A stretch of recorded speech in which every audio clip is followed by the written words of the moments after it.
Clearly, you've been doing your push-ups. You know what? You keep it.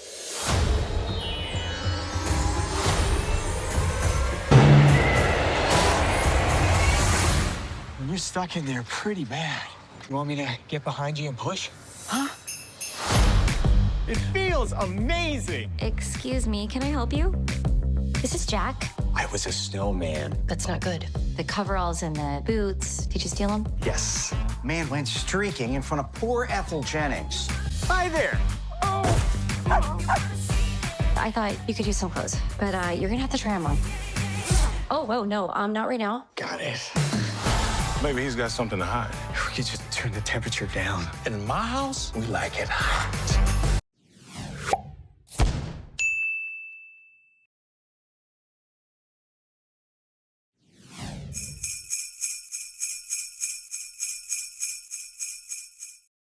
All right, Dave, welcome to the show.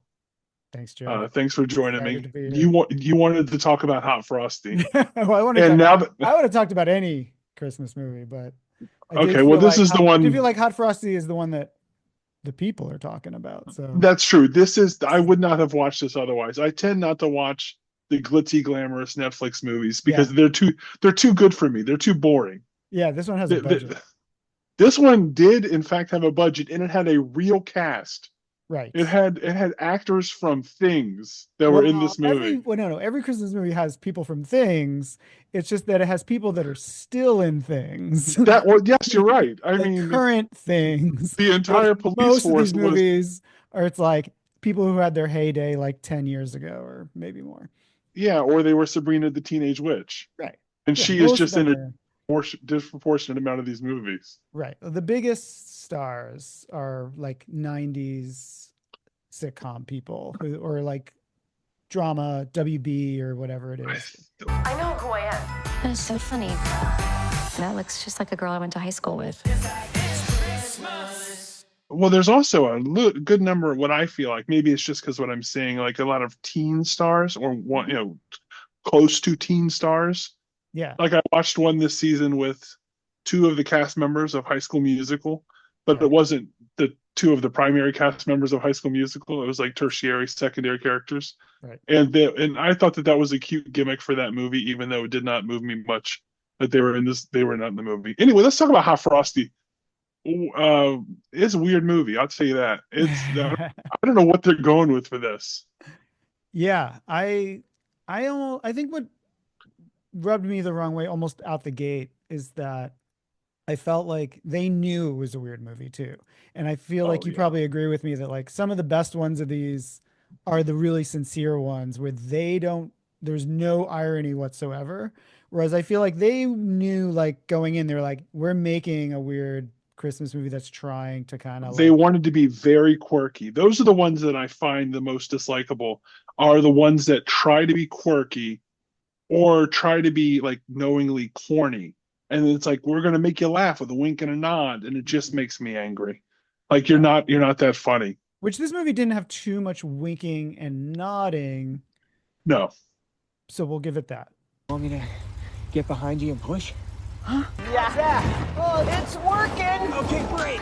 Good. Oh, if the girls could see me now. We'll give it that. So now the movie starts out with a narrator telling us about other fairy tales about snowmen. And I thought, and that was the other thing, movies love some narrators. When they want to act like they're high-minded, they want to talk about, like, we're going to really lay down some lore. Let's talk about the lore of snowmen. Right. And then we get right our off main... the bat, were you calling BS on it? Because I was like, I was just like, come on, just start the movie already. Because they were like for a very specific, I was like, is that what it is? Like, is it snowmen only come to life for very specific people? I guess so. I mean, it's not happening for everybody. So otherwise it would have to be for specific people. Yeah. But whether they're special or not. Frosty, like when I think in the original Frosty, at least in the song, it's like he comes to life for the children, kind of plural. Yes. I guess in the Rankin Bass special, there's that one girl who kind of becomes like his best friend. Of course. But I never got the sense that he came to life just for her. It's just that she was the only one who had like time on her hands to help Frosty. Like all the other kids are like, we got school, we got stuff to do, we got our parents. And this one girl's like, no, I'm going to help Frosty out. Before we even get to Frosty, we haven't earned him yet. We have to get through our main character, Kathy, waking up in just a decrepit home, just a home that's falling apart. Now, this is the best part of the movie for me, actually. Like, really? Okay, well, I want to know why, but that was the highlight. She wakes up, she's coated in blankets. She looks like, I don't know what she's from. She's a rag person, just covered in layers and layers. You get your heat fixed? My life is a mess right now. Good things come to you when you're out in the cold, Kathy. Yeah, and it's adorable. we take her through her home where there's just a whole bunch of issues going on. There's no heat. There's a leak. There's a hole in one of her steps. Who knows what isn't featured in the motion picture? But why was this your favorite part of the movie? I'll just say real quick, very easy to skip past. I didn't notice that stuff. So I watched this movie twice. The first time I didn't notice the setup of the house needing all the repairs and stuff. I did see the post. I remember the post-it note that said, call the repairman. Call the heating guy. I didn't realize that they were visually setting up that like her house was falling apart, top to bottom. I just thought it was a really nice setup of like, here's a woman who like, she's got to go to work. She's got stuff to do. So she's not completely incompetent, but at the same time, she's like a little Eskimo person. Like she's burying herself under blankets. She's like basically living in a pillow fort. She's doing that. She's got no heat. So she's getting dressed like with her clothes. Like she puts the blanket on and then gets dressed underneath the blanket. And I thought that just set her up in a very compassionate way that made you kind of feel for her. And I don't know, I just found that a very adorable. Here's my concern. In multiple rooms, she has heating fans that appear to be on all the time. Dangerous. Because there was one part when she came home for the day and it was still on in the living room. And I thought, well, yeah, I'd want it to be warm when I got home too. Right. But that's so dangerous. Yeah, a Fireman Christmas would not approve of this. No, well, no, not a Fireman Christmas. Just dog shit. We can't. No, don't bring that into this house. That Fireman Christmas. So she does this, and she's all doing this to get to work. Right. And that she works at a place called Kathy's Cafe. That's cafe with the K because she knows what's up. She knows branding. And when she walks in, she's heating herself. She's not even warm yet. Her car still didn't get her warm. Her car did not do the trick because she's heating herself on the stovetop within the cafe. And all the guy that she works with, the guy that maybe even works for her, is like, still don't have that heating fixed? She's like, no, I don't have the heating fixed. I'll call someone tomorrow. And the thing is, it doesn't seem like money is a great issue for her, at least as far as home repair goes. It never comes up that money's that tight for that. Yeah, this movie plays it a little fast and loose. Like I do feel like sometimes she's like, spoiler, there's a scene where she's like scrambling for cash and she's not able to come up with the cash. But yes. But you're right that like it does sort of beg the question of like, they never really establish like, is this business not doing well? Is she not able to support it? Like there's a lot of loose, rough around the edges. It's hard to tell whether the movie forgets to include things or if we're so used to these tropes being in other movies that we're like, well, you didn't talk about if the business is doing well. Why aren't you talking about the business quality? We get a lot of scenes of her being nice to customers. And then she goes across the street to the only other business that we visit throughout this whole movie. And that'd be Mel and Theo's reclaimed rags. Oh, wait, can I just say real quick before we forget, because we glossed over this one point, two important setups in the beginning of the movie. One, as she's leaving the house, she's got the record player playing. So she's playing like music on an old LP player. And next to it, yeah, the music is playing this, so the soundtrack, but it's supposed to be like, oh, she's listening to this old Christmas song. And then there's a photo next to the record player of her and her, we eventually learn, husband, who, rest in peace. But it's a black and white photo. And I hadn't noticed that at all. It's a black and white photo and it looks so old timey that like immediately I thought it was like, oh, are those supposed to be her parents? Or she's a ghost. Yeah. Who knows? Yeah. I hadn't noticed that. No, you missed the rampant disrepair, and I missed the gramophone and photograph. And then the other thing she passes very specifically, and I was like, good filmmaking choice. They really make sure you notice the ATM machine on the way. Oh, that's right, because it is It will sticking come into to play her later. cafe, right? Of course. She also takes note of all the people working on the ice sculpting contest. Yes. There was a point she walks through. So it's like it's like a main street where there's businesses on either side of the street, but then there's a big landmass in the middle, which is where all the activities take place, such as this ice sculpting. So she walks from one business to the other. She walks through it. She comments. She tells random people, "You're doing a good job." And they're thanking her because she's so kind to everybody. And typically of similar to so many of these movies, like they make a big deal. Like there's like a sign that's like, this town is known for their snowman competition. It is known for this. You're right. That's on the sign for the city. Yeah. So she gets to her buddy's place, and then they're just a couple of kooky cats who have this business going. And after some wacky, she gives them turkey sandwiches. That's right. One with no mayo, one with lots of mayo. That's what my notes tell me here, and that's very important that I wrote that down. I took time out of my finite existence. I'm glad you put that down, because in my head I was like, they really emphasize this little girl wanting chocolate chip pancakes, and that's only on Sundays. But she makes an exception. She makes an exception, and that's like, I know you've pointed out in other movies that like they always establish that she's a good like these women are good people. Yes. A kind gesture, like helping a hobo or something. And in this case, there always has to be something there. Yeah. In this case, it's like she broke the rules for this little girl. For chocolate chip, what are we doing that's only on Sundays? Yeah. How much is that holding up the cooking where you're like, no, we can't disrupt the process for regular pancakes. Yeah, there's a chocolate chip days only. There's a chip shortage. Well, you never know. In Hope Springs, who knows what's going on? Yeah. So the woman, once she's talking to her buddies, all of a sudden it turns to them being worried about her being alone. Now, I don't remember exactly how long her husband has been dead, but they immediately, the woman, Mel, starts piling on about how you should be with someone. You need to, as she puts it, good things happen when you go out into the cold. And I'm like, she lives in the cold. That's not good. Right. But I understand the metaphor here, Mel. I get what you're going for. And then she says a scarf came into their place, I guess, to be resold. And she's like, no. There's something special about this scarf. I have to give it to Kathy. Yeah, which immediately she undoes her karma points. Like, so the good karma of helping the girl with the pancakes is undone by regifting almost immediately.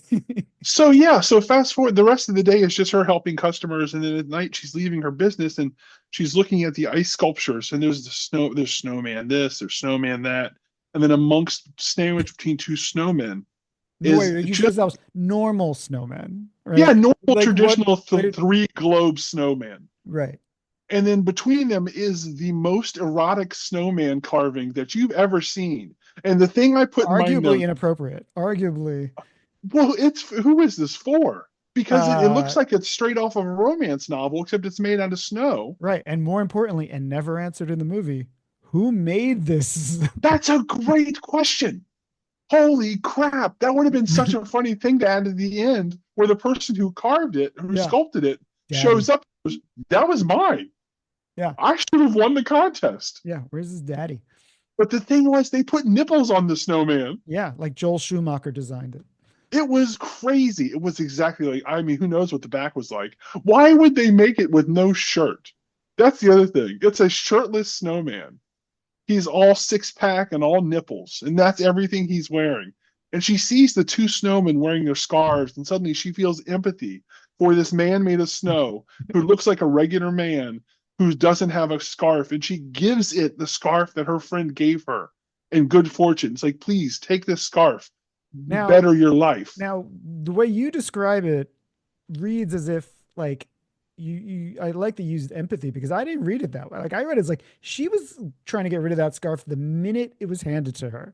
And I choose to believe your way, though. This is like, she was just like, oh my God, this scarf. I can't believe these. It looked like a pretty nice scarf, I'll be honest. It was pretty thick and luscious. But she didn't seem happy to receive it when she got it. No, maybe she thought it was pitiful. Like, she thought it was literally pity being thrown upon her. Mm-hmm. And she did not want that in her life. So she puts it on the thing, and as soon as she walks away, magic occurs. And I don't remember if that's what's in this movie, but I have noticed a hallmark of magic being used in movies. And the signpost that it's magical is when you hear chimes. Mm. And I'm almost certain that's what would have happened in this movie. We would have heard chimes, and then there's a man born from snow. and he's completely naked, which tells you what we see naked waist down as a snowman too. Well, that's what's interesting is I didn't notice this the first time when I watched it the second time. They do that like Austin Powers film trick where they always have something conveniently covering what would be the anatomical, Yes. thing. Because it's like he was naked as a snowman too, and if he has nipples, it's a safe assumption that he also has a penis. And if he doesn't have, let's just put it out there, snow genitalia, right? then what does he have when he's born as a man? Right. Is he just a Ken doll down there? I assume not, because Well, we know not. No, actually, no, because- not. Yeah, we know not because later someone describes it. So Yeah, so like he becomes a human being, completely naked, sans scarf, well, except for the scarf he has on, and an older couple's walking their dog. It's very late at night, and they see him, and the woman is acting like she's never seen such a naked, handsome man before, and in further jokes throughout the movie, when they describe her interaction with him, they act like her description of him was unusable because all she was focused was something that wouldn't be identifiable. which Hence, is fun. Which I'll get. it was pretty good. Yeah, there's a few good jokes in this movie, and that was one of them. They tried, and so now he's a living being, and he's wandering around, and this is when it starts bothering me, the magic of this movie. And it's not just this movie. I watched another movie about another snow sculpture came to life just about a week ago. It was called Enchanted Christmas. It's fine. And in this one, there's a dad that carves a woman for his little girl because he's a snow ice sculptor, and that's what she asked for Christmas. And the whole point is, though, she wishes for it to be real, to be her dad's girlfriend. And when it comes to life, she knows almost nothing about life, but she learns very quickly. Sure. Well, in this case, one of the first things this guy says is he wants clothes. Well, how does he know what clothes are? Right. Is he born from whole cloth? Does he know things? But then when he goes to Kathy's house, spoiler, he goes to Kathy's house eventually. He doesn't know how the remote control works. He doesn't really, but he's okay watching TV. What does he know? What doesn't he know? And that's where they start playing fast and loose with this sort of creation. And then I get angry. I was going to say that is consistent in almost every single version of these like fish out of water movies. They always play fast and loose with what they don't know or what they do know, and it's whatever's convenient. Too far into that, it'll drive you crazy. I do turn my brain a little bit off during that stuff because it's like you can't get that'll just stop you dead right there.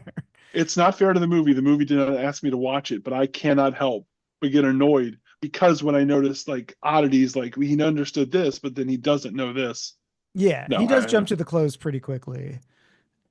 So he goes over to Mel and Theo's ragtime store. Wait, can we just weigh in real quick? Yeah. The movie's called Hot Frosty. Yeah. I think he has an incredible body, like no doubt about it. Just it's a very well kept and well in shape. Yeah, I was a little confused because I was like, is he typically handsome? Like, I don't know. Like, no, that's the thing. Like, he's a little weird. Like you mentioned the word weird. Like, he is a little weird, he's more interesting looking than traditionally which is handsome. Kind of like ultimately, but at first I was like, is this someone's like ideal? Like, I mean, he does have like an Adonis bod for sure. Yes. But there's also something a little like goofy about it. But he has a very charismatic yet almost comical series of facial expressions, which works for like the comedy element of his character, but it does take away from the guy everybody sees and immediately thinks is the most handsome thing they've ever seen. Right. Because that doesn't really seem to fit. But I mean, Hot Frosty, sure. I mean, I guess as far as comparing him to other snowmen. I don't even know what love is. That's okay. I do. Then yeah, he's the hottest one going. Compared to Michael Keaton and Jack Frost. If you ever need me, I'll be right here. You just call me. Well, that's true. Yeah, he's a handsome boy, and but we'll give it to Hot Frosty just because recency bias, maybe. So he accidentally crashes through the front window of Mel and Theo's store, and he steals clothes from there, which becomes almost shockingly important I know, element of this story. I was going to say the unsufferably important part of the story. Because once he takes a jumpsuit with the name Jack on it, that becomes his name later on in the movie, and he also takes some boots. And this becomes the entire plot of the movie, this one accidental crime. Yep. And it's astonishing. But let's move. So the next day, how does he meet up with Kathy again? Let's see here. So, she sees him walking about, and I guess the next morning.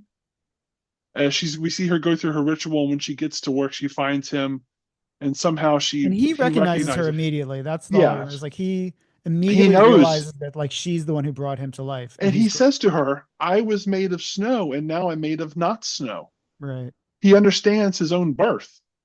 He has the concept here. So she's confused, and she's then concerned. He's talking to the other snowmen. That's what it is. He's talking to the other snowmen. That's right. He's telling them this could happen to them. Yeah, which is cute. It is cute, but imagine what they would look like in human form. Right. But that's my problem with it is that like they're regular snowmen. Like yeah. So she takes him into the diner. Let's see here. He starts consuming everything he can, like ketchup packets and jelly packets, whatever's right in front of him. This concerns the diner's cook, but Kathy insists that he seems harmless. Then we cut to Mel and Theo's store. The police have arrived, and this is when I was surprised. This was my big shock of the movie, that the police, the sheriff, and the deputy are played by Craig Robinson and Cholo Trulio. Right. And I did not expect comedic actors of some renown to play such relatively large bit parts in this movie, when everybody else is about the level of, oh yeah, I understand why they're in this. This is a fine movie for them to be in. But then I saw them, and I'm like, really? They really wanted to beef up this one set of characters. Yeah, there's nothing wrong with it. It's just surprising. And it feels like the deal was, and we'll let you do whatever you want. Whatever you want. Whatever you want. I mean, even the credits just feature a long extended scene with them goofing around. Right. And then I started, in my notes I wrote, because they are so wacky in their scenes, just so over the top comedic that doesn't really match the rest of the movie.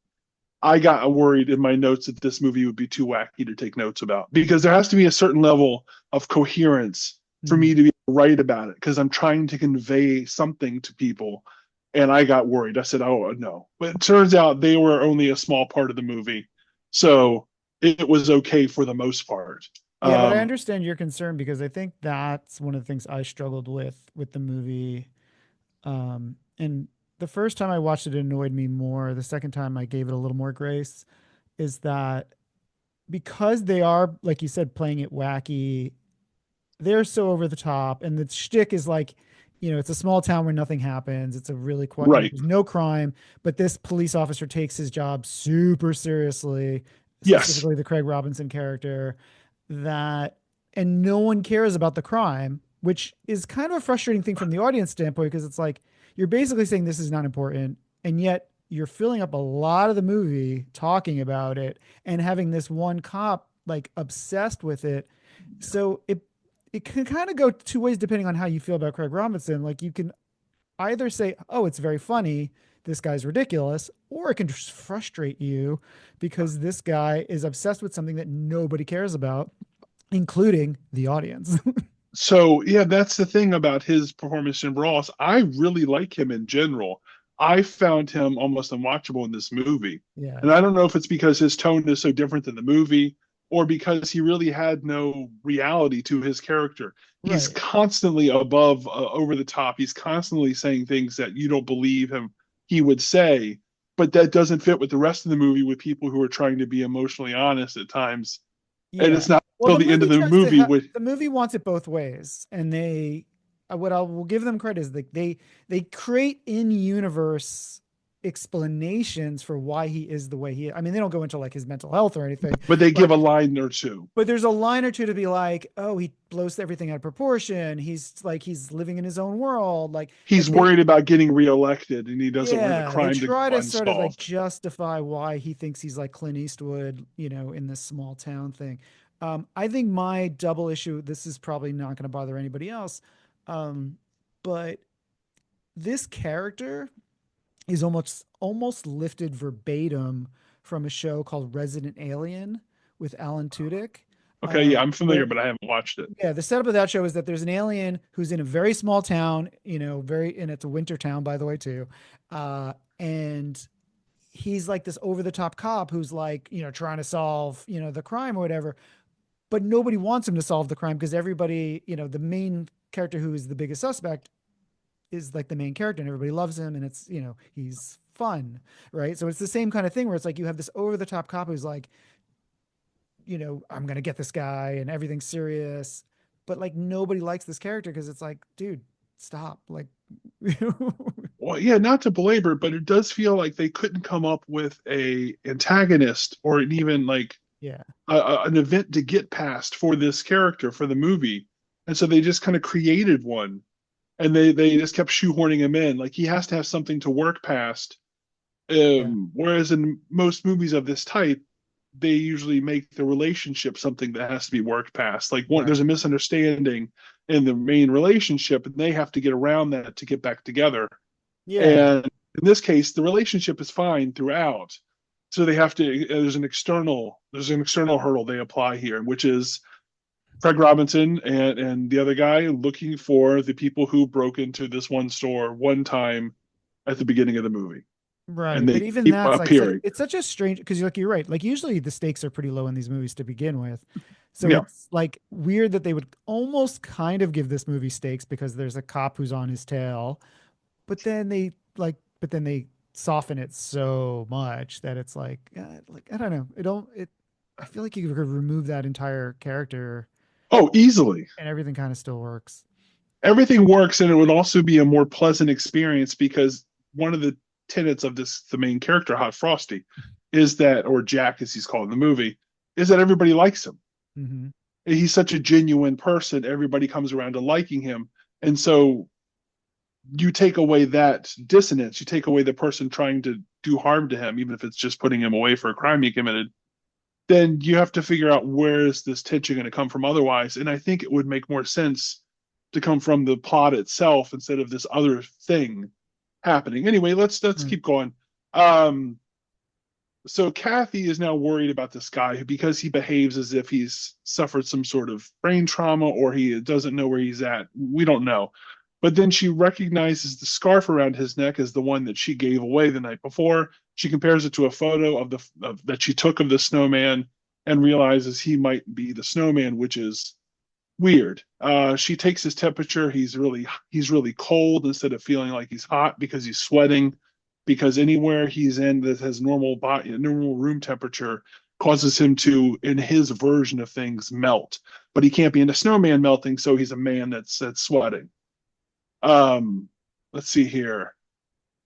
There's a whole scene with the police officers. I'm not even going to worry about it. And then we cut to her taking Hot Frosty Jack to a friend's doctor's who's a doctor. I forget what she does officially. Yeah, but that's her role here. Like she should check her certification. She is very unprofessional. So they take his temperature; it's below 30 degrees, and she's like, "Well, that's unusual." And Kathy blurts out that maybe he's melting, and the doctor gets a look on her face. So Kathy comes clean with her suspicion that Jack might be a snowman who is brought to life. She shows the photo to the doctor friend, and the doctor says, "While I know magic and the like is not scientifically possible, this could be the simplest explanation." Right. That he's a snowman. Of course it would be. Throughout my entire life and career. Like if it was an episode of House or something, and they were like, "Well, why does this man freeze to the touch, but he's also sweating?" Well, the simplest explanation is he's a snowman brought to life.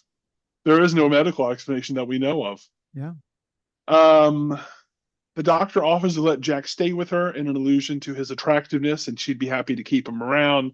Yeah. But he wants to stay with Kathy because he says he loves Kathy, and she's the one who brought him to life, which feels a bit like a power imbalance in this relationship because we don't know that he thinks he must love Kathy, but he does keep saying he loves Kathy to the point that eventually she has to tell him to stop saying that because the words mean too much to her. That's kind of like there's almost something there. Like they almost they're skirting around something that could have been interesting in a different movie, but I feel like they don't fully develop it. But it felt like there's like what they were going for was this idea that like he's so innocent that he just like he loves He says unconditionally. what he, yes, exactly. He Just says what he like, feels. whereas she should be in theory more filtered, restrained. She's She's burdened by she's her protecting life. herself. Yeah. You know, she's waiting for, for something that may never happen or something, but they don't fully develop that. And it's a little strange that that's kind of like what seems to be their dynamic is that he keeps trying to say like, I love you. And she's like, whoa, slow down, dude. Like, don't say things you don't mean. And like, be careful about, wording and stuff like As that. she puts it, to say you love a person, you have to say it when you mean it. And it's something that takes a long time to realize. Yeah. But not in this movie apparently, because she is a hypocrite, because she will soon be saying it to him. Right. Which of course we want that to happen because that's I don't have a problem with it. Yeah. But I'm not the one that set that rule. I'm not the one that said it has to take a long time. Right. That was her. So when she gets home, one of the things we learn about Hot Frosty, aka Jack, is that she has him watching TV, and he watches TV all night. Yeah, which is another classic trope of these kinds of movies, right? Like, yeah, and that's where they ingest so much about the world around them. And there's a montage here of quote unquote comedy clips where he watches things and then reacts to them in real life as if he thinks it's real. Like he watches a Dracula movie and then hides behind the couch, right. but then also somehow knows to make a crucifix out of like a candle holder. And you're like, well, how did that happen? How does he know to do that? We'll never find out. At some point, he does go downstairs, and I think I'm jumping ahead a bit, but he goes downstairs because he says he wanted to look for something to kill or fight a vampire. Right. And then he finds the photo of her and her husband who has passed on. Yeah, this is where suddenly the movie gets serious, right? Oh, very serious. Really serious all of a sudden. Like they didn't just like, have her husband die. He died of cancer, and it was a very serious. I mean, yeah. That's what happens. If a person his age passes away, it tends to be of something that is kind of sudden or very stark. Let's see here. So there's a whole bit where she goes to work the next day, and the police come over to warn her about the man who was streaking the night before and possibly broke into Mel and Theo's business. It's, as I put in my notes, it is very silly. This is when we get the montage of Jack watching TV. Oh, which by the way, there was a good, I don't know if you already have a note about this. Like, I feel like one of the best jokes in this movie is the meta joke about what's on TV at one point. Oh, what's that? They have another Netflix Christmas movie playing. Oh, yes, that's right, with Lindsay Lohan. It's the one with Lindsay Lohan, and Lacey Chabert sees her and goes, "Oh, I feel like I went to high school with her," which is a nod to the fact they're both in Mean Girls. This is not the first time I've watched a Netflix movie that features another Netflix movie inside of the Netflix movie. Yeah. And which I think that, I've seen that, but this was like an extra level because they're also of course Mean Girls outside of the Netflix. Oh yeah, no, that was clever, but I also think it just shows the propensity for Netflix to always kind of pack in the other media that they can, which I appreciate. I mean, you're smart, you own it, so go for it. Yeah, because she also and at the doctor's office she says like, "Oh yeah, and I'm the Queen of Aldovia" or something like that, where it's like another reference to another. Yeah, I guess that would probably be one of the listeners asked me or recommended the Princess Switch movies this year. Oh, is that where she's from? Yeah, okay. Yeah, I forgot if it was from. I like the Christmas Switch movies. That one, at least the first one, featured the Kingdom of Belgravia. Oh, okay, yeah, that's the only one I've watched. I think Aldovia is a different one. It's a Christmas Prince. The thing is, these titles get so confusing. Like they're all so similar. I watched two movies called A Scottish Christmas. I saw one of those. I did not watch it. I ended up watching another movie that just happened to take place in Scotland. And so I thought I'd fill my Scottish Christmas list for the year. There's one with Lacey Chabert and one without. So that's all you need to know. Oh, well, that is all I need to know. So it's him watching stuff, and that's when he finds the paperwork surrounding the husband's death and says aloud, "What's cancer?" Right. It's like, what are we doing here? Mommy, and she explains it's a bad thing that happens to people, which is sure enough. Fair. Because he's watched TV, we learn that he has an ability to just immediately learn whatever he sees. He's just the kind of learner that can just pick up something by seeing it once. Mm-hmm. I don't know why that is the case here. Mm-hmm. I don't know if he carries it through, spoiler, when he becomes a human. Like, I don't think it does.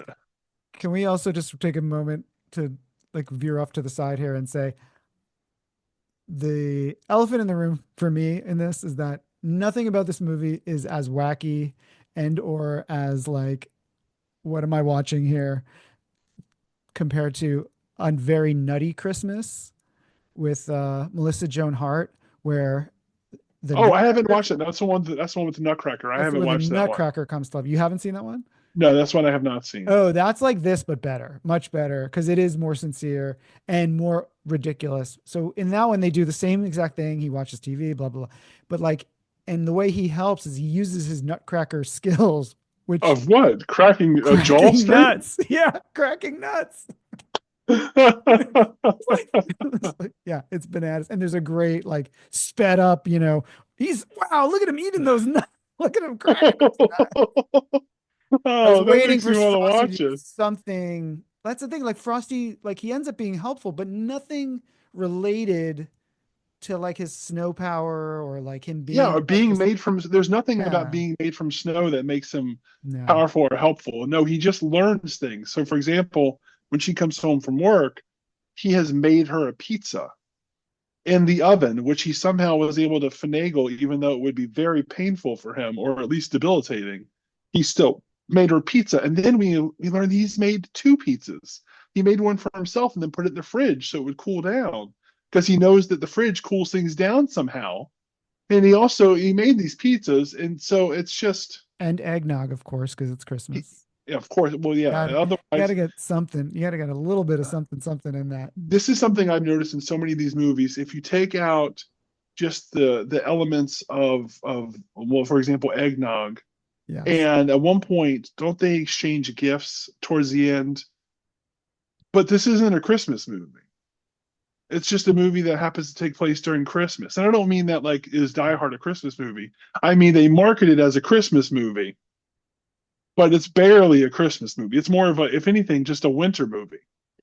Yeah, so many of them are generally. And it just so happens. So yeah, the eggnog is like, we have to include something that's Christmassy about this. That's my Yeah. favorite. That's like of all these Hallmark movies, like it's like, the drinking game or the, just the, Yeah. I would love to see someone like do like a sizzle reel of like all the clips of people just being like hot chocolate, gin. Oh Like, my God. people like enthusiastic about gingerbread cookies as if they're good. Like people are just like, oh, gingerbread cookie. Like the way they ham fist in those like Christmas elements. It's like, Yeah. ooh, candy canes. Like I've never seen a person in my life get excited about a candy cane. But in Hot chocolate movies- is such a huge one. yeah, which at least that one people like, but They do like way it, but it's plants. it always like every will hot stop the beverage. plot. Like it's always just like, they'll force it in and they always act like it's like no one's ever like, oh, this is like grandma's special recipe of hot chocolate. Of And you're just course. like, ooh, like wow, that's so good. Oh my It's- God. It's not just powder and water. This is a special this hot is chocolate. like, Oh, this is my grandmother's eggnog recipe. It's always something that harkens to their history. right. Um All right, So sorry, that then- was a side note. no, that's fine. So I guess it's another day when he's by himself. Oh no, this is after she goes to bed. That's right. Because he starts watching TV. He also wants to go to Hawaii because he sees a thing about Hawaii on TV and he wants to go there with her. Right. Immediately he's like, I want to go there with you. And she says, you can't because it's going to be very warm. And he understands all of that. That's fine. And then she goes to bed. Actually, it's And not the even that. She does. I don't even. That's what's so funny is I thought that too, but really, what she gets upset about is again building off that theme about don't say I love you too much. She makes a bigger deal about, hey, you don't just go on a vacation. Go on a with vacation. someone. Like You yeah, don't go on a like, vacation with like somebody. that's right. romantic. That's romantic stuff. Like you don't just like throw Right. that out. Like like you're like slow down, dude. Like it's not something like that's things that like That's people totally who love right. each other do. But then one other thing I thought was she finishes her pizza and is like, okay, have a good night. And she just is gone. She just went, I guess, to She leaves- bed. Yeah, there's several times in this movie where she's like, "Hey, don't steal all my stuff," or like Just done. yeah, Like there's no reason for her. Like most people would then like, I don't know, wash some dishes. They would do something else, read a book. listen to her gramophone. He actually says he'll take care of it, but that's, again, does. so trusting that she's just like, this guy's only been alive for 48 hours. And how late or eating, but he's a she's- homeless person who's lost his mind. One or the other.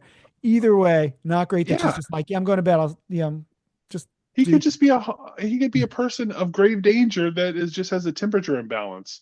But the other thing is that got me was she just finished eating. And she did this after she got home from, so what time is it? Is it 8:30? Is it 9? And she's just like, I'm done. I'm done for the day. Yeah. I got to go up to my cold hovel and just hang out there for a while. Right. And then he watches something on TV about home repair, and that's when you know where this is going next. So the next day when she's at work, we see him start doing things like repairing the leak, repairing the hole in the step, but not repairing the heater, I guess because he had to buy a heater. I don't know. This is where the AI kicks in the terms of the writing, where they're just like, what are manly things that are like, we're just playing up how hot man this is. So it's like, what's hot? Oh, doing repairs around the house. Well, speaking of, we see him on the roof repairing the leak in the roof by putting new tiles down. And then a neighbor drives by and is all like, oh my God, look at that hunk of boy up there. Look at that man. I got to stop and see him. And then she accidentally backs onto the curb and he races down from the roof in a very impressive series of maneuvers and then helps push her car off. And then she invites him over to her place. Slow down. Yeah. Slow down.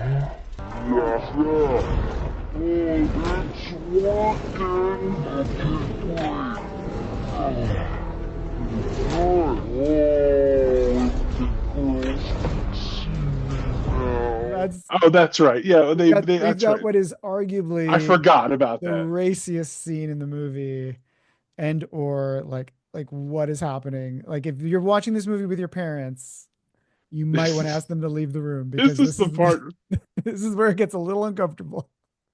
Yeah, so like when he's pushing her car off the curb, she's treating it as if they're having sex. Now I did not even put that in my notes because I just was like, how am I going to describe this? Yeah. But I guess I just did. Yeah. And which by the way, they're not touching. Like he's pushing. No, he's pushing the car. But he's behind her. And she's like, as if like this is the most exciting thing that's ever happened to her. She's acting like she's getting genuine physical gratification from having her car pushed. Yeah. Because I guess he is so hunky that is enough for her. So much so that like when it ends, she's just like, I gotta tell the girls about this. Like they'll never believe the hunk that pushed my car. Yeah. So she asked him to come. What's great about this is there's some real stranger danger here. Where she's like, can you come by my place and install a light? And he said, I'm not supposed to leave. Kathy told me. And she says, but I'm friends with Kathy. You can come with me. And he believes her. Cut to him installing a light at her house. Right. With a bunch of her friends there, right? Like a bunch of her friends just sitting around staring at him.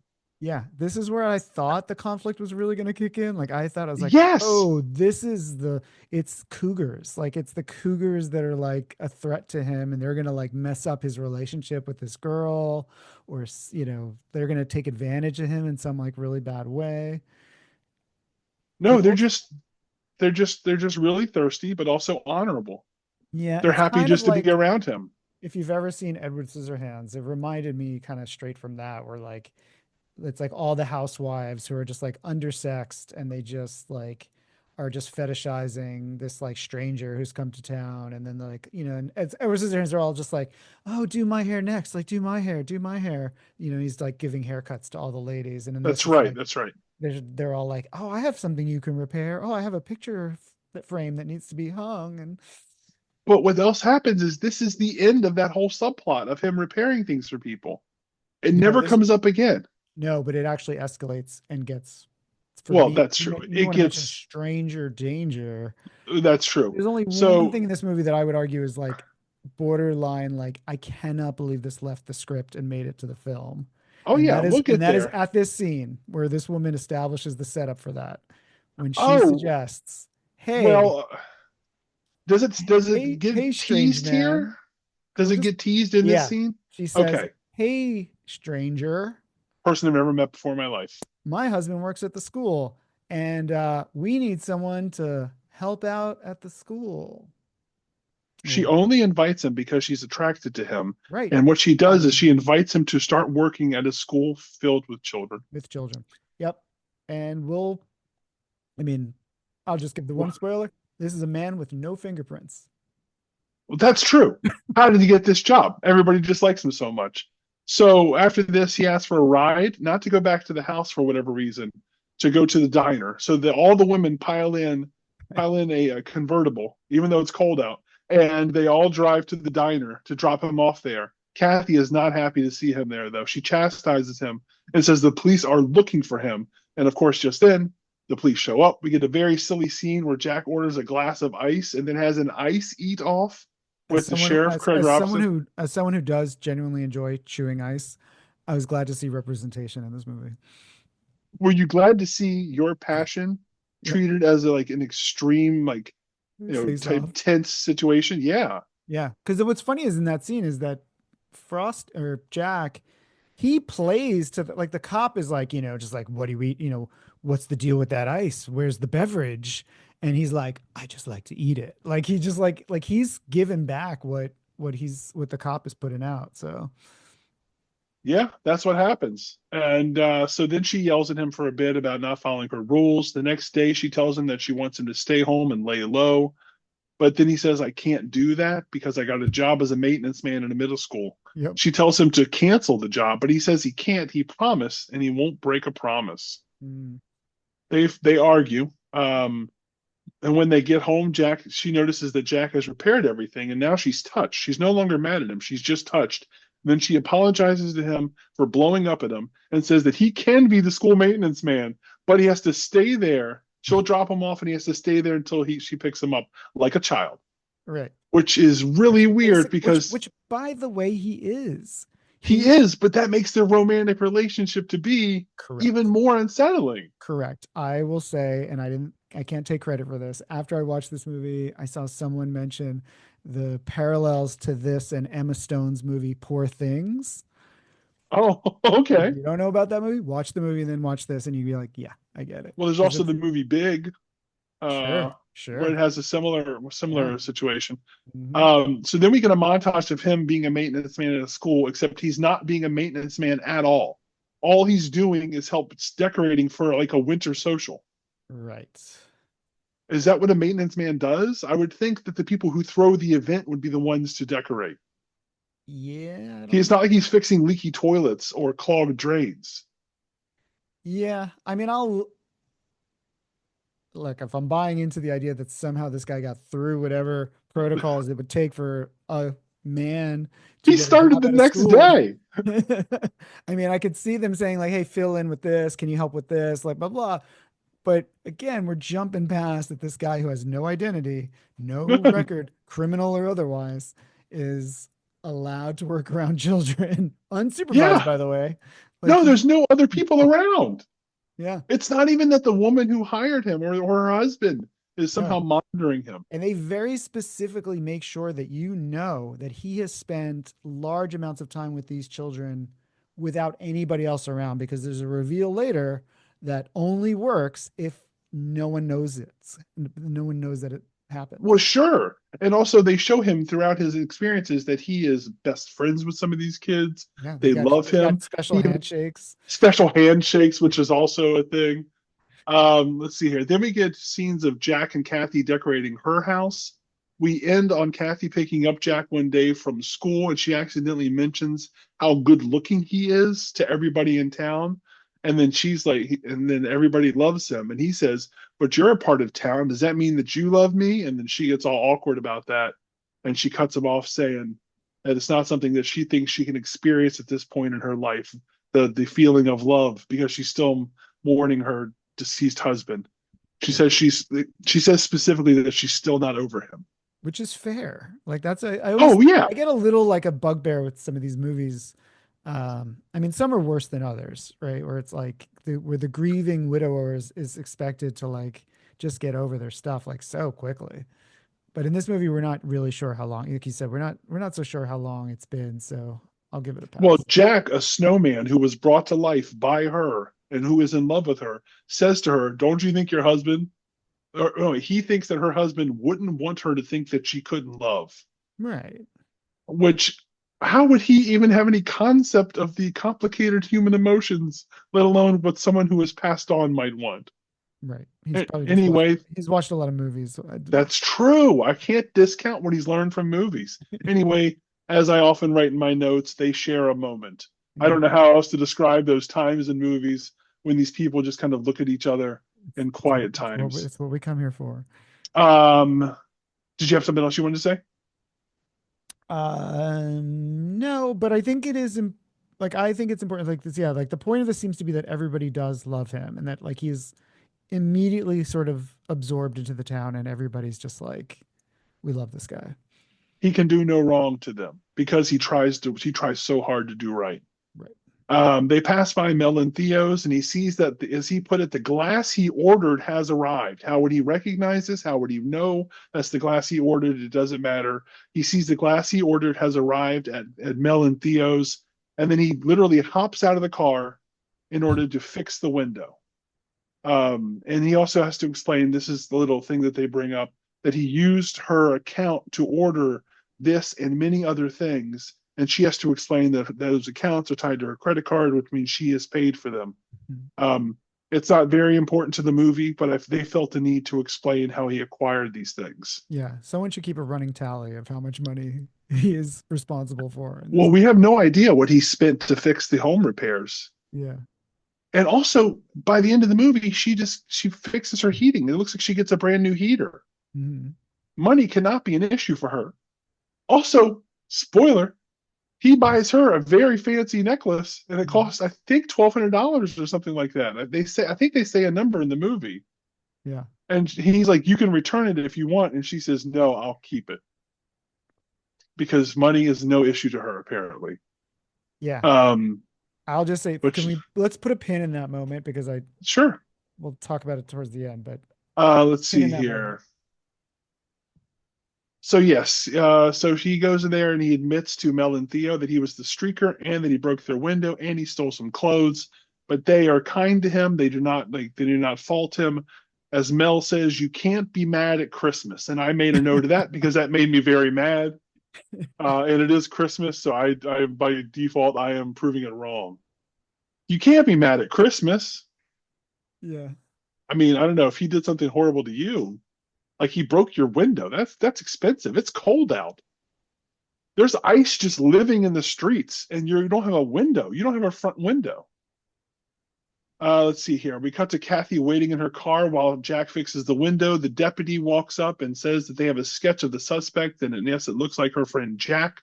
She distracts the deputy by offering him some soup from the diner. We get a whole scene with the sheriff and deputy talking to Mel and Theo about how they're going to catch the culprit. As I put in my notes, it is very wacky. Yeah, fast forward. Yeah, exactly. Next up, well, you'd like to, but then Jack shows up at the police department. So you can't fast forward now. Our main character's here, or our secondary main character. Yeah, that part's cute. He shows up at the police. Like they don't have a photo of him to cross-reference, yes. So he's like, "Oh, I'll let you take my photo." Well, there's two things. He shows up there for a very specific reason, but while he's there, he notices photos on the wall and says, "You don't have my photo. Would you like my photo?" And the sheriff is more than happy to take his photo because he suspects him of being the criminal. But then once that's sorted out, I think it's then that he says he wants to talk to the deputy because he wants advice about how to ask Kathy out. Right. And he specifically wants to talk to the deputy for some reason, even though we haven't seen them share a lot of screen time. No. He says he wants to talk to the deputy, and he asks him about asking Kathy out on a date. And all his advice is basically is, if you're both having a good time, that's okay. Or then everything's fine. That's not how you ask somebody out on a date. Then he asks about kissing. And lastly, the third thing he thinks of is to ask him to teach him how to dance. Right. The deputy offers advice on all three of these things. As I put in my notes, it's very wacky. Deputy's a good guy. That was my He was, I think, a much better balance of complete comedy and heartfelt feelings than the sheriff was. So I almost bought into him a little bit more. We get a scene of Jack at the school overhearing a kid ask another kid to the dance. This gives him an idea. Can I ask Can I Yeah. ask a question? Do you know? I don't know if y'all know the answer to this, but this is like, post this in the comments if you know. Yeah, we're sure. This seems to be a trope, right? Where someone's supposed to chaperone the dance. Um, and then he asks someone to go to the dance with him. Isn't this like, if you're chaperoning, like, isn't that like work? Like, aren't you supposed to be like keeping an eye on things? Aren't you supposed to Yeah, be you're like, on the clock. aren't You're you on the clock? So Yeah. like, why would you invite like, isn't that a huge distraction if you're like trying to get romantic with your significant other when you're supposed to be protecting the children or something? I don't know. The only way I would say it to be allowable is if you are both going to the dance to be a chaperone. Like, hey, do you want to go to the dance with me, and then we'll both chaperone? That sort of takes away some of the romantic elements of it out of it. But at Right. least you're both going there with the purpose of what an adult should be when Right. going to Right, the but he's treating it child's 100% like a date. It's 100% a romantic moment. He's all about like trying to get, like some sensual time with his lady. dance. And For yeah, sure. it seems like Well, why it's it's one bad thing that they for him- hired this guy. It's one thing for him to ask. So the idea is that when he hears these kids, one asks the other to the dance, he gets an idea. Right. That's when he goes home and he asks Kathy to the school dance with him as a date. It's Mhm. one thing for him to ask. She says yes. Yeah, she should have said no. You're right. She knows so much more than him, and why Yeah, would she? she could have Anyway, said, "Hey, That's not I'm for us." not going to go to a school dance because I'm not a child. But if you want and the to only go reason dancing, you're going is because you're on duty. right?" She could invite him to like, but we could go to the Anything club. else. We could go to the club. We could go to the movies to watch A Scottish Christmas. They could do anything. But instead, she says yes. Then she says that Jack is going to need something special to wear to the dance. Then we get a time for a shopping trip montage. Though it's him trying on clothes.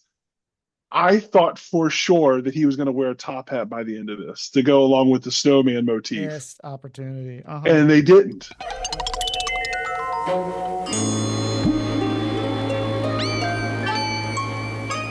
Happy birthday! Hey, 100% should have done that. It's now Could've the had night of the original Frosty hat. Would have been great. Yeah. I really did think that's where they were going with this. And then he just wears a tuxedo. It's suddenly the night of the dance. It's like the movie gets tired of telling a story. So they're just like, it's time for the dance. Yeah. Kathy comes out in her dress and Jack is all like, wow, you look so pretty. He also has a gift for Kathy. It's a snowflake necklace. This is the one that costs a lot of money. And he says she can return it if she wants since she paid for it in the first place.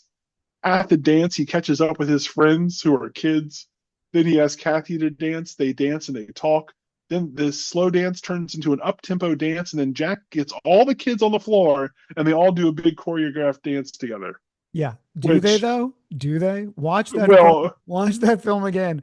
They are so like, that's the most low budget part of the whole movie for me, was that it's the dance. They clearly, like, in the plot, we want to believe that he learns this coordinated dance with the students, but at no point do we ever see all of the students and him in the same shot together. It's always cutting back and forth between, here's some kids dancing and here's him kind of like off to the side. I didn't notice that because Yeah, I was he's taking notes, I kind of- think. Like, I couldn't tell because it's like, I'm so paying attention to these. Like, I couldn't tell, it's like, is it supposed to be that he did learn the moves or he's bad at it? Because they kind of do it both ways. Like, My impression was that it was his idea.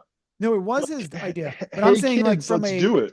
right. I understand that in the story, that was the intention. But when you actually watch the clips, he's not actually dancing in sync with them. So I wasn't sure if that's intentional, that it's like, oh, look, he's trying to dance, but he can't, and he's not good at it. And these kids are good dancers, but he's not a good dancer. But the That's movie so funny. doesn't. But the Didn't even movie doesn't notice. commit to it one way or the other. They just kind of show you some scenes of the kids dancing, him dancing, and they say, "Leave it up to your imagination. We're not here to tell you what's going on." Well, he gets so worked up doing his dance that he's starting to apparently sweat through his suit, but we don't actually see that.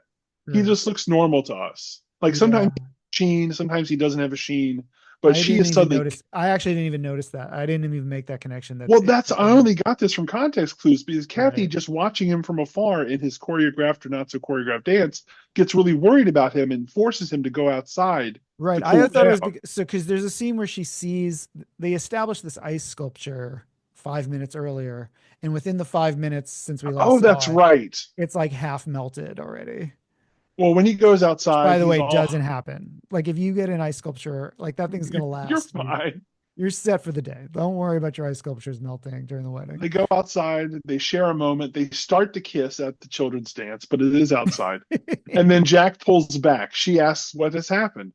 He says this has been the best night of his life. Granted, there's not a lot to choose from, Fair. but he's not sure how much time he has left. He can't help but feel selfish because I guess he's already internalizing mortality.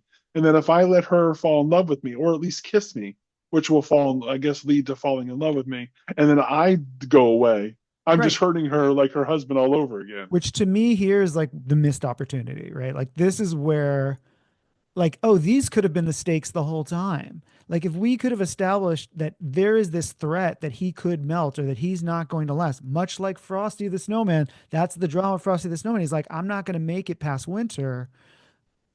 That there's a story there. Like that's something that like could have been a little bit more like, because they seem to want to play this like, oh, you got to live in the moment thing. And you've got this dead guy who died of cancer. It seems like there should be connecting of the dots here to say, no, like, live in the moment. Life is short. Like she should be like, dude, this is so crazy, but you know what? Screw it. Like, because life is short, I'm going to go for it. But they're not even playing that really. It's just kind of no, like, they're not. You're right, because that's what his behavior implies, that that's the lesson they want you to learn. But then his own behavior here, where he pulls back on that, and now he's worried about hurting her. So instead of a kiss, and of course they won't kiss again, they're never going to kiss again. She gives him a big hug, and then we cut to the sheriff talking to himself in a very wacky way, where Jack was first seen outside of the diner. And this is only important because he notices the ATM machine that you mentioned earlier and sees it has the camera, and he thinks that this will be the key in catching the culprit. Cut to a Christmas party at Kathy's diner, which may or may not be happening the same night as the school dance. We have no concept of time in this scene. It's just happening. It's just occurring. it's true. It was just because, like, in my head, I'm like, okay, so the dance is continuing, but it's not. That's not what's happening. It's a completely different event. Right. Jack is there helping her make eggnog, of course. Kathy gives a speech about how nice it is to have everyone there. But then the sheriff bursts in, and after a very, very, very long speech, he arrests Jack. Kathy tries to get him to stop, but the sheriff takes him away. Mel from Mel and Theos shouts, "He's different from us." Yeah. And I thought that was a funny line. Like, and then one of the recurring background characters says, like, basically, different how? What do you mean? Yeah. And then the doctor who checked him at the beginning of the movie says that he's a snowman who came to life. Everyone just believes it's true. And one person, as if it's an explanation, just says, "It's Christmas." Yeah. Of course. We've We've all seen such things. Yeah. You know, it's a Christmas time. You know, you've seen other things happen like this at Christmas, granted, maybe not a snowman. Anyway, everybody cheers then once they agree, I guess, that it's Christmas and things can happen. We cut to the sheriff giving Jack a hard time at the police station. This is when he tries to take his fingerprints, but realizes he doesn't have any fingerprints. Jack is sweating a lot at this point. Kathy shows up to try to bail him out, but the sheriff says the bail has been set at $2,000. The sheriff also says that he's going to be locking up and going home and won't be back until the 26th, which is 2 days from then. And then you have to wonder who's taking care of the prisoner while he's away like that. Where is he going to get food? How would he be cared for? Right. But we're not going to worry about that. We're just going to plow forward, just like this movie does. And this is also when we find out it's Christmas I was going to Eve. say, this is where, like, if your patience is running thin with him, like, this is the breaking point, because now it's like it's getting into ridiculous territory where it's like, it's bad enough that it's like, oh, he's breaking the glass thing out of proportion. Oh, minor offense, the streaking, the naked streaking. But here now he's like, oh, he's a sleeper agent, and he's like, he knows he's a spy who burned off his fingerprints. Yeah, it's like, okay, God, it's like, enough. I thought it was all terrible. I mean, just all terrible, and it was surprisingly aggravating. But then this is also the only thing I'll say I liked from a filmmaking standpoint is that it's a nice little art direction touch that the prison cell, because the lighting is all green and then there's like little red lights or decorating Oh, the yeah. prison cell, so it has a Christmassy vibe. So it's I like, did notice that it was starkly green. yeah, it's cute. But this is when we find out it's Christmas Eve. We have no concept of time in this movie. And it's taking place around Christmas, and suddenly it's Christmas Eve, which I thought was just like a way to pull something out of thin air so they could give it some more stakes. Right. Oh, by the way, it's Christmas Eve too. Don't you know that? That's the night Anyway, of the school dance. This school dance is on Christmas Eve. Was it? Or was that the night before and we just didn't bother showing any more story? Or did they go to 2 dances in one night? Mm. So Jack starts melting in his holding cell. Kathy hurries to the diner to see how much money she has, but it's not enough. She heads to the station anyway with whatever amount she does have.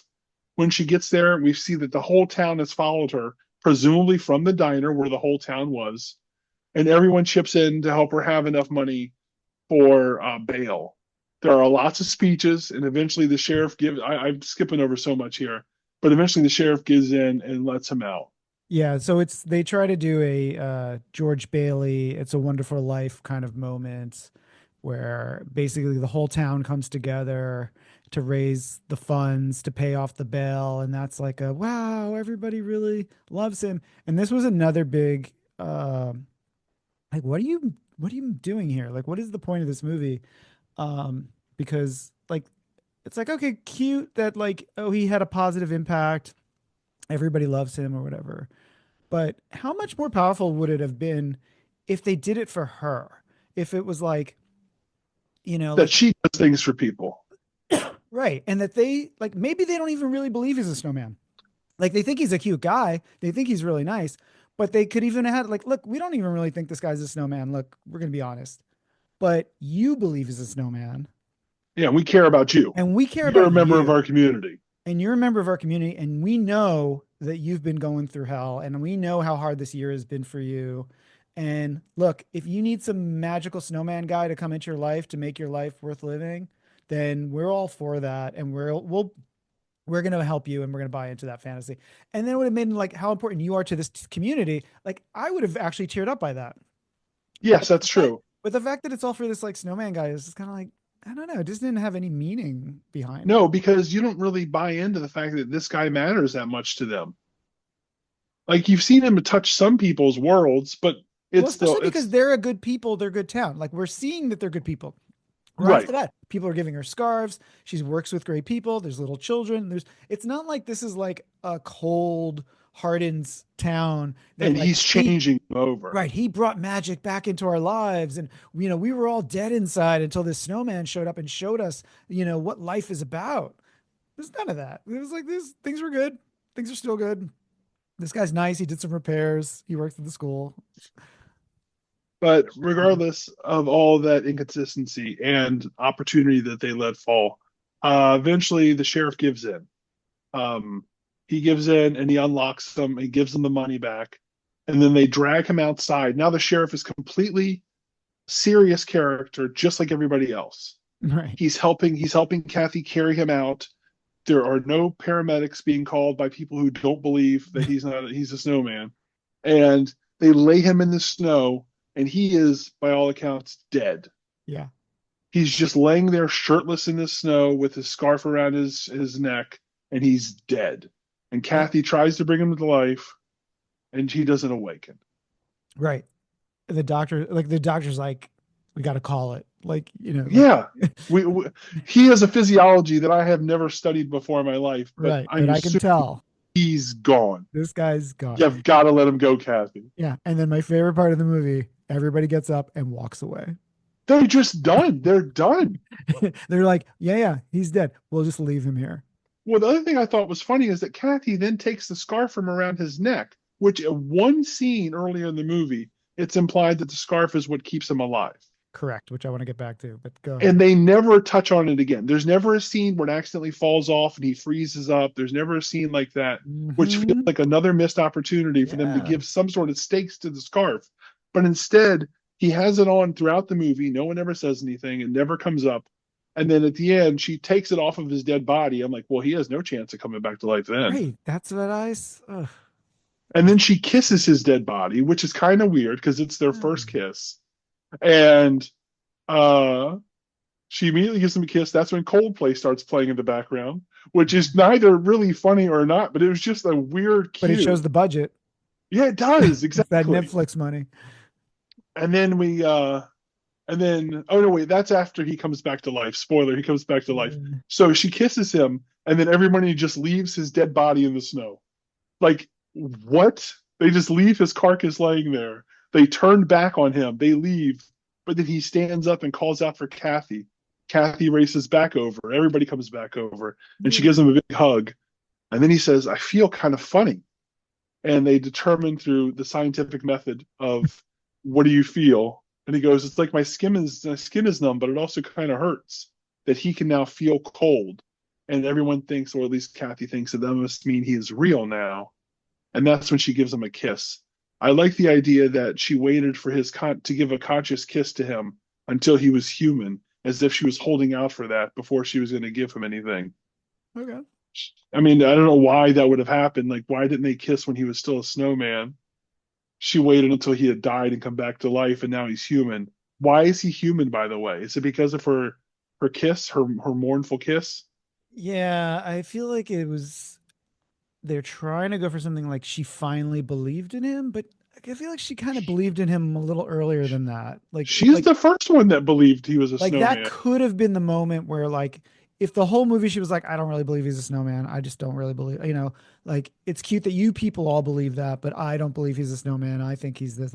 It could have been like, that could have been the moment where it was like, I don't care if you are a snowman. I still love you, and then it would have been like, you believe in me, or something. Again, we've watched too many movies.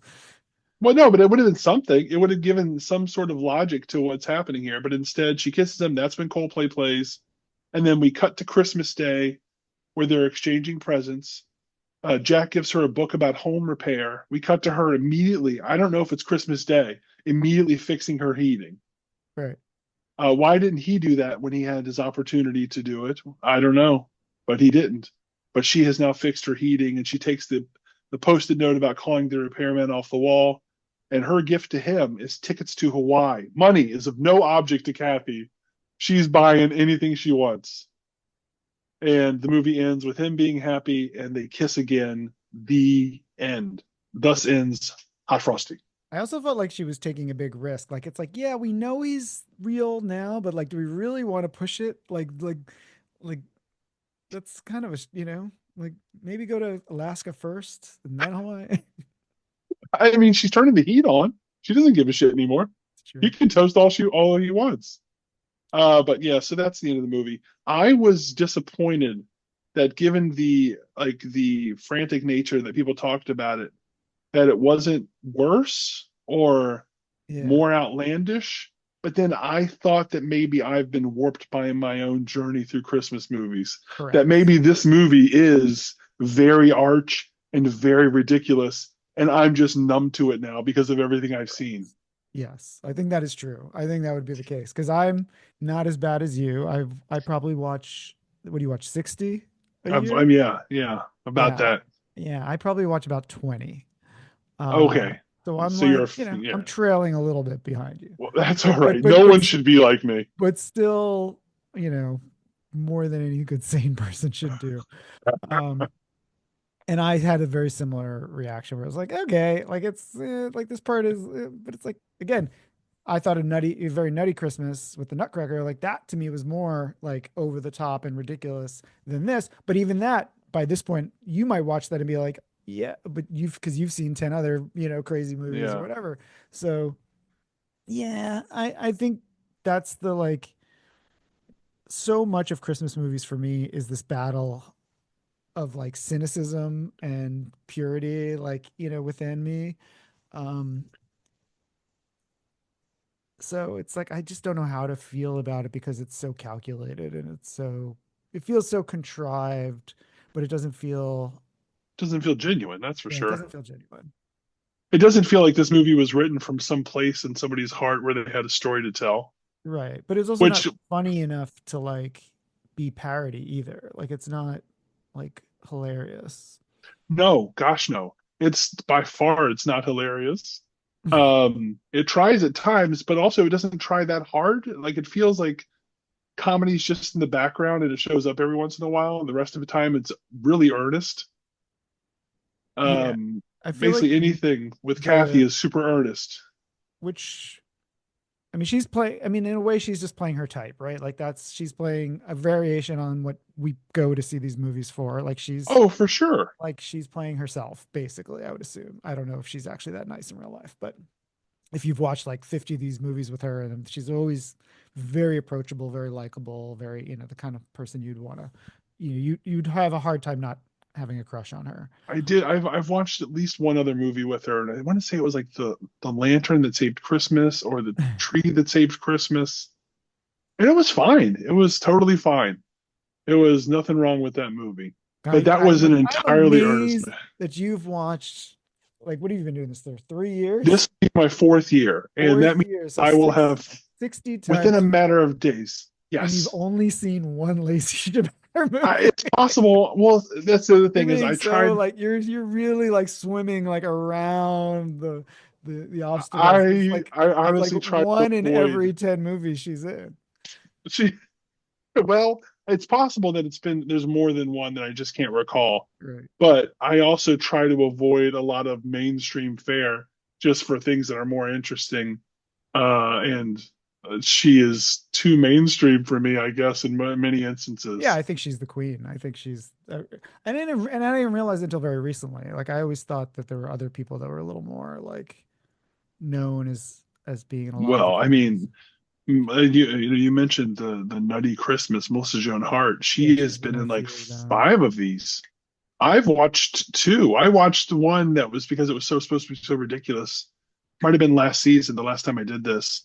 Holiday in Handcuffs. Yeah, I feel like that was one of the first like quirky ones that was like, I feel like that when that movie came out, I remember that was like the sea shift of like, oh, they're becoming a little self-aware now that they know that we've kind of done the same plot line a million times, and now we have to kind of like be a little funnier with it. And then I watched one this year about a toy store. It's her and Mario Lopez again. Mm-hmm. And it was about another. They were competing toy store owners. Then they end up teaming up, and wouldn't you know it, they end up falling in love. Oh, really? Yeah, I know. Spoiler: they end up falling in love. So, don't you think this movie should have pushed it a little further? Like, if they really want to go for that, like wacky Instagram, we want people on the internet to be talking about this. I feel like they should have pushed it a little further. I think they got to do a couple things. They labeled it Hot Frosty. They got to go lean more into people thinking he's super handsome, and that becomes a larger part of the plot.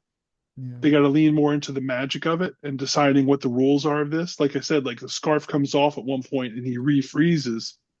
So I love that. I love that because that was my thought too. I have a note here that I was like, I can't believe they missed the opportunity. I mean, these movies are so sexless, right? Generally, these of course, especially the Hallmark ones are so sexless. But this is Netflix. Netflix can get a little saucier, and from time to time they do. And I feel like this was them trying to get a little saucier, but again, not enough, because I would have written the scene, or I would have pitched the scene where they're gonna have sex, and she's taking his clothes off, and then she takes the scarf off, and then he freezes. And then it's like, oh shit. Well, one of the challenges with that is they had him realize that the scarf was somehow the key to his existence. And so they never had to prove it. Right. If it was unknown that the scarf was important, then it could have been stumbled upon by either him or another character. But they didn't. They set that rule. We're just going to set that aside. He knows the scarf is important. Why? I don't know. But yeah, they also didn't focus so much on the crime that he commits at the beginning, and that ties up seriously like 20 some minutes of this movie. Agreed. They could have done anything else at that time. They could have explored their relationship more. They could have had him not be around kids as much. They could have done so much with this time. They could have had more women, fawning over him to emphasize how hot Frosty is, and we only get one scene like that. And then he's a very chaste snowman who is just a good guy, right? And like you said, who carved him? Why did that not come back into play? Yeah, well, especially at the end when the whole town, like, because the whole town The comes whole together town's at the there. end, and at no point does someone say like it would have been. I actually was expecting like there were going to be someone who's like some old man or something like comes out and he's like, "When I carved him, like I." Yeah. What if the carver was in fact somehow magical? But also at least have a background joke where somebody says, "Where'd my sculpture go?" Just something. Just something to pay heed to his origins there. But Yeah, well, especially no. because he's so specific. Like that's not even like general. Like, hey, I tried to make like a Greek god statue No. as a snowman. He looks like he was modeled after someone. Like even Yes, he like was a person. yeah, like they were like, this is clearly a real dude. So it's just that adds an extra weirdness that I don't think the movie knows about. Like, I don't think they're No, I don't. I the think they one thing just they're so self-aware, but not where it matters. nope, not at all. I also like that she owned a diner, but it doesn't really come into play. Like it's never. It's Yeah, just a thing. It's just a thing that exists. that's just a trope, right? Like that's just Oh yeah, diners and in general owning the diners or going to diners is just a hallmark of these movies. but you're right that Uh, like it did prime us to think that like the diner was going to be in trouble or they're going to have to shut down the something. diner. Well, there has to. You think there's going to be a reason for her home to be in such disrepair, but I guess it's just that her husband was supposed to be a handyman, and she's avoiding dealing with these things, which is kind of I kind of wish they would at least have said that like that she doesn't even want to call a handyman.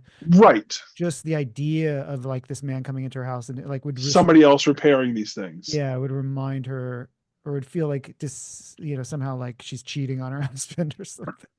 It would have been ridiculous, but at least it would have connected a couple of dots that are just out there lingering. Yeah. Again. So, do you have any movie recommendations? I guess the Nutty Christmas is the one that you're. Yeah, I feel like, like that's the one that does it right. The like of this kind of movie. The movies that I've been kind of getting into on the more mainstream side are the ones that are travel log ones that are or basically just propaganda pieces, I guess you could say, because they're uh like oh, come to Vienna, although the Vienna one is horrible. Don't watch the Vienna one.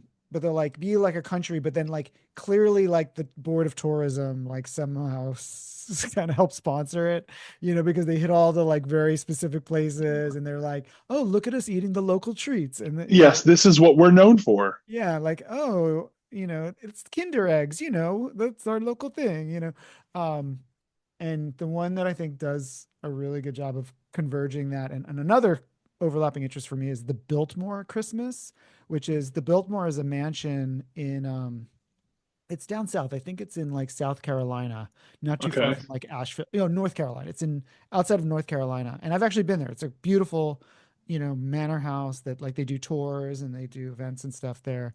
So they filmed a movie there and it's like basically just a big ad for the Biltmore estate, but it's also got a time travel component. Like it's like this setup that they're filming a movie at the Biltmore and it's a classic movie. And they're like, we're using classic actors or whatever.